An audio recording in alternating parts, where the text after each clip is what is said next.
Barangay Tuktukan Accomplishment Report from July to December 2022. Bisyon. Ang Barangay Tuktukan ay sentro ng industrialisasyon sa bayan ng Giginto kung saan ang bawat individual ay hinihimok na magkaisa at magmalasakit upang matamasa ang maunlad, ligtas at malinis na pamayanan sa paggabay ng mga namumunong nagpapahalaga sa tapat na paglilingkod, mapanagutan at tumutugo ang pamamahala sa patnubay ng dakilang lumikha. Misyon.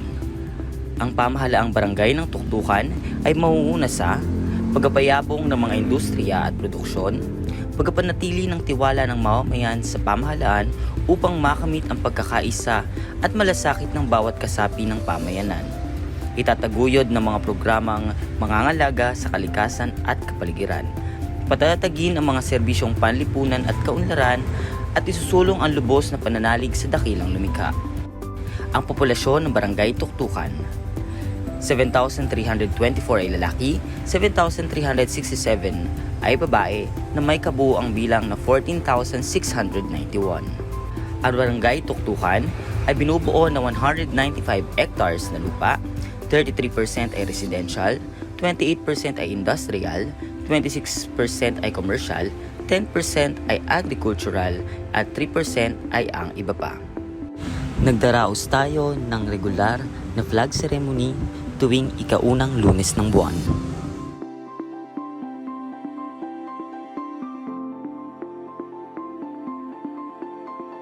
Regular din ang ating ginaganap na barangay session tuwing una at ikatlong Lunes ng buwan.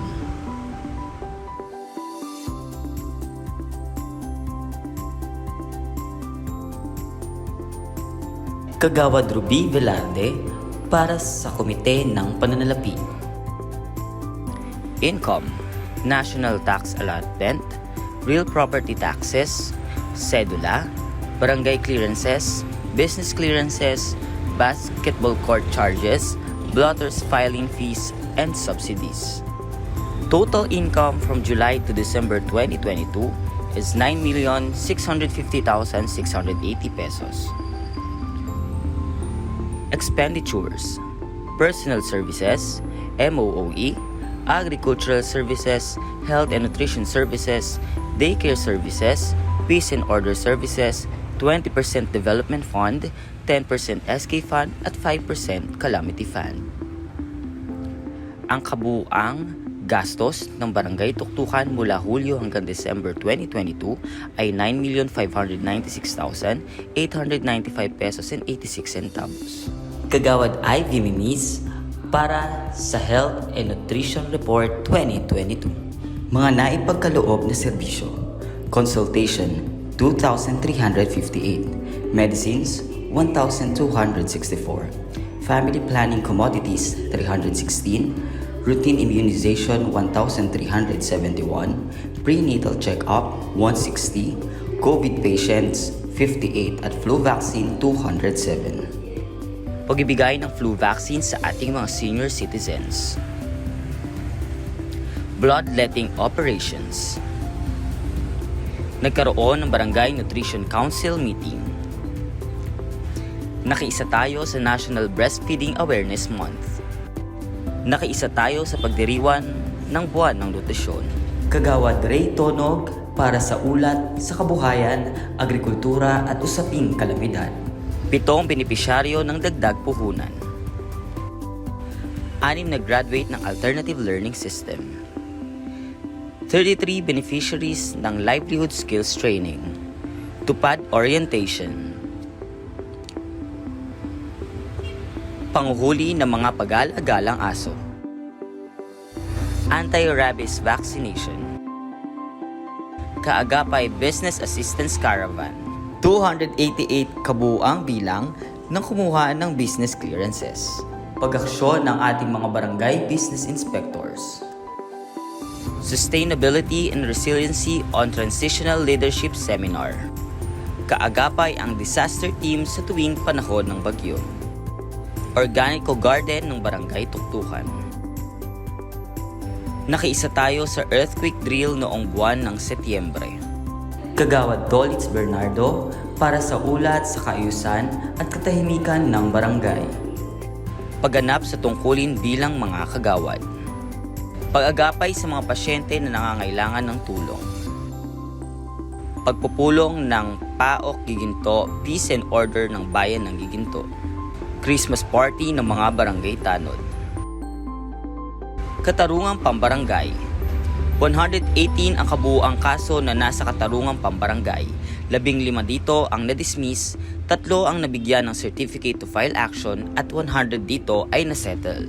Katuwang natin ang ating mga barangay tanod sa mga aksidente sa kalsada.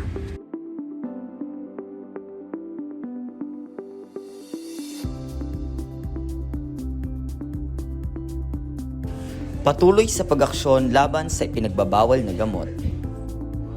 Kagawad Vilma Constantino para sa ulat sa kalinisan at usaping violence against women and children. Schedule sa paghahakot ng basura. Monday, di nabubulok. Tuesday, nabubulok. Wednesday, di nabubulok. Thursday, nabubulok. Friday, di nabubulok. Saturday, cleanup day. And Sunday ay rest day ng ating mga eco-workers. Regular na paglilinis ng ating mga eco-workers.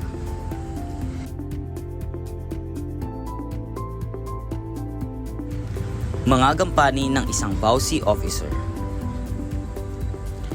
Pag-agapay sa ating mga kabarangay na nangangailangan ng tulong. Regular na pag-uulat sa kapitan ukol sa mga gawaing pambarangay. Pagkuha ng datos ng out-of-school youth upang maipasok sa TESDA. Agarang pag-aksyon para sa kalinisan ng barangay tuktukan. Pagdalo sa seminar on crime prevention and crime scene.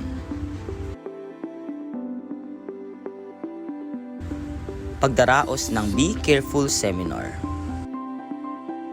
Regular na pagpupulong ng VAUSI. Pagsasagawa ng Be Careful seminar sa mga kabataan edad 10 hanggang 15 taong gulang. Ulat para sa sangay ng violence against women and children. Narito ang bilang ng nabigyang aksyon ukol sa usapin ng VAUSI. 65 ang kabuuang bilang, 11 ay physical, 30 ay psychological at 24 ay economical case. Para sa violence against women, 5 ang kabuuang bilang, 1 ay physical, 4 ay sexual. Para naman sa violence against children, 34 ang kabuuang bilang. Kagawad Edwin Bernardo para sa ulat sa edukasyon.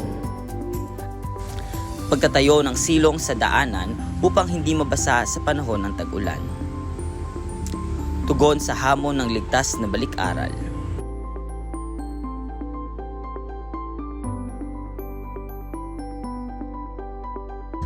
Christmas party ng mga daycare students.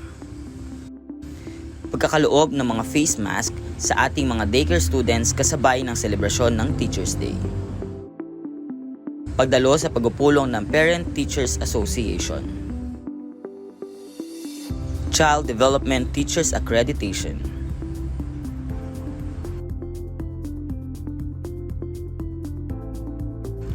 Pagganap sa tungkulin tuwing Sabado. SK Robin Ungria para sa ulat ng Sangguniang Kabataan ng Barangay Tuktukan. Liga Kabrigada Finals.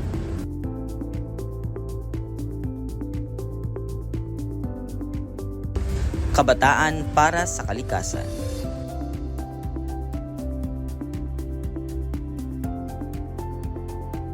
Pagbibigay ng school supplies sa Tuktukan Elementary School mula sa ating ginanap na Liga Kabrigada. Sugod Kabataan Youth Camp.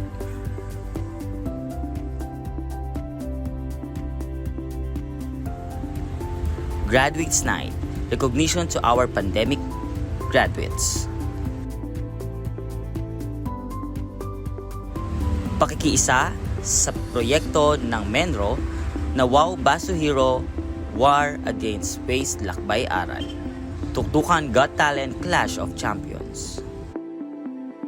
1v1 Mobile Legends Tournament. Isko Project SK Educational Assistance Program. Preparation for Halamanan Festival 2023. Kagawad Danilo Enriquez para sa ulat ng komite ng pagawain at mga plano para sa 2023. Hataw Zumba sa Barangay Tuktukan.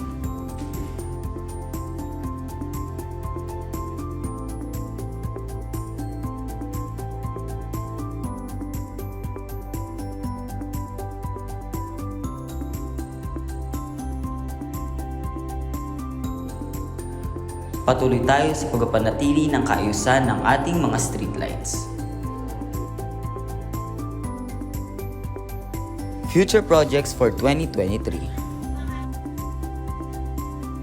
Renovation ng ating barangay hall.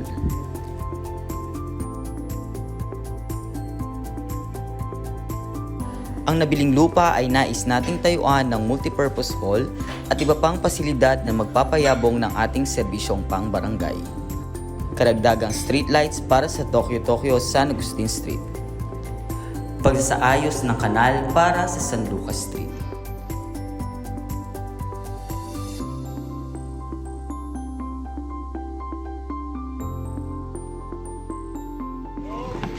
Sama-sama!